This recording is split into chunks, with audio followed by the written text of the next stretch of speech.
All right, guys, we are at AWE, and I am here at the Pimax booth with Job.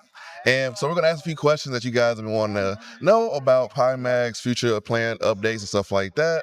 And so, Job, what is kind of you guys' roadmap in terms of updates for like Dream Air and the Dream Air SE?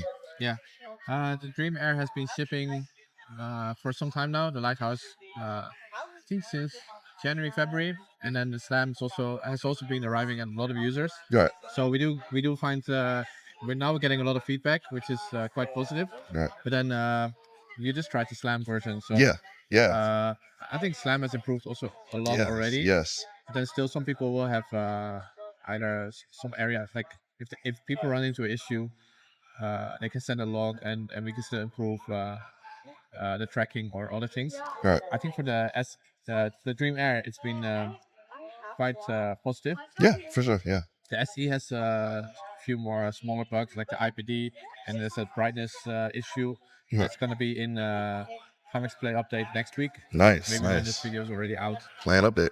All right, and so let's talk about comfort with the Dream Air, Dream Air SE, because there's been like multiple facial interfaces and people saying that it's not comfortable. Now, obviously, if people see my reviews, you know that I think the headset is comfortable.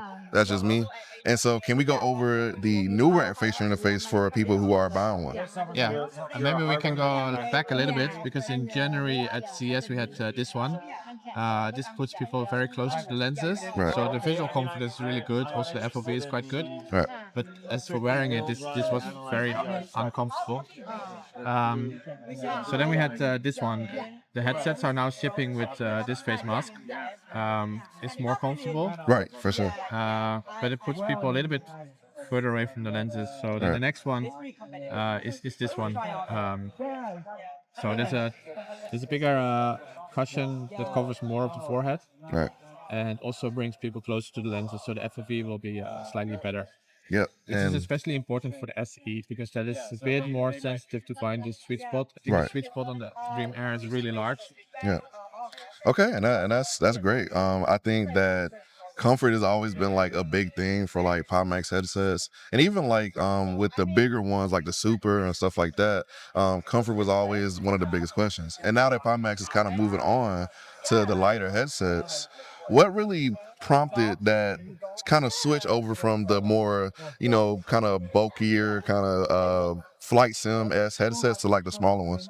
Yeah, maybe on comfort, I think it's really more difficult to get the comfort right with small form factor headsets. Yeah, I I think agree. I think the light, Crystal Light, and the Super are really comfortable, even though they're big headsets. But Yeah. they're but because you have a hard back strap and you have a top strap, so it's quite comfortable. And then the Dream Air and SE, they're smaller, so and then everybody's shape, head shape, and eye position is different. So and nose, so it's really difficult to make one thing that works for everyone.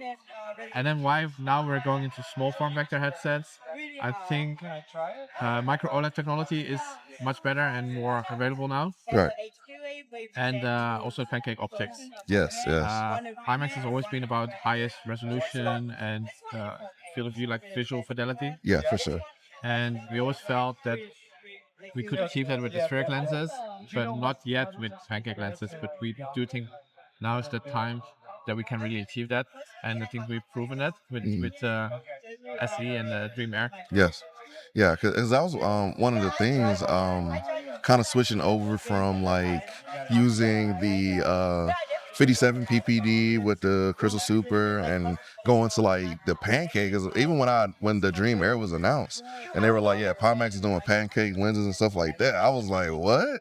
Because I never really used aspheric lenses on the VR headset until I started using Pimax headsets. And I kind of like it over just like regular Fresnel lenses. And I was kind of surprised that a lot of companies kind of don't do that.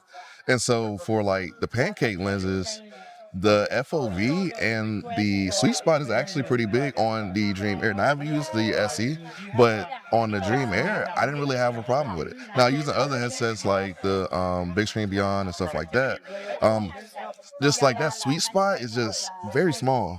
And that's why the Dream Air personally for me has been like my main driver. Like I haven't really been using much else unless it's like something I need a lower resolution headset to run, you know? Yeah. And so I guess the next question is for like people who are kind of like in the subreddits and stuff like that. Just gotta know more about you, because I mean we see your face a lot. You know, you're like one of the like front facing people for Pimax, and so to kind of just let people know more about Job. What's one of your favorite VR games?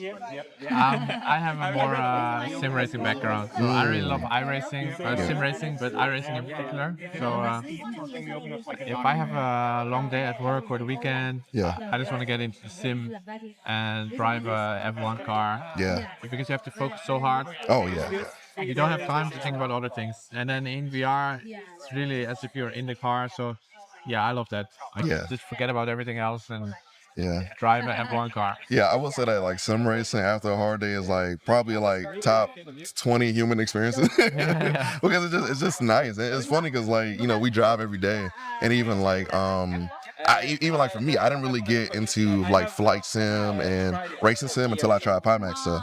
Because like for me, like flight sim equals like Pimax, and even like a lot of racing sim equals Pimax for a lot of people. And now that I'm one of those people, you know, I've been kind of doing a lot more. And so for integration and stuff like that, have you guys thought about, because I want to ask you this because it's been like a big thing, kind of giving more support for the S-Boys 3 driver for the Pimax Dream Air? I think we'll have something to announce quite soon, and maybe already when this video is live. Right. I think we might have already announced it. So Oh, okay. All right. That's it. Thank you guys for watching this. We're at AWE. You guys need to come out next year. Come to the Pimax booth if you're in. Wait, this video's gonna be just come next year. They're gonna be here next year. And it's been good, Job. It's been nice to meet you. It's my first time meeting Job. And peace, guys.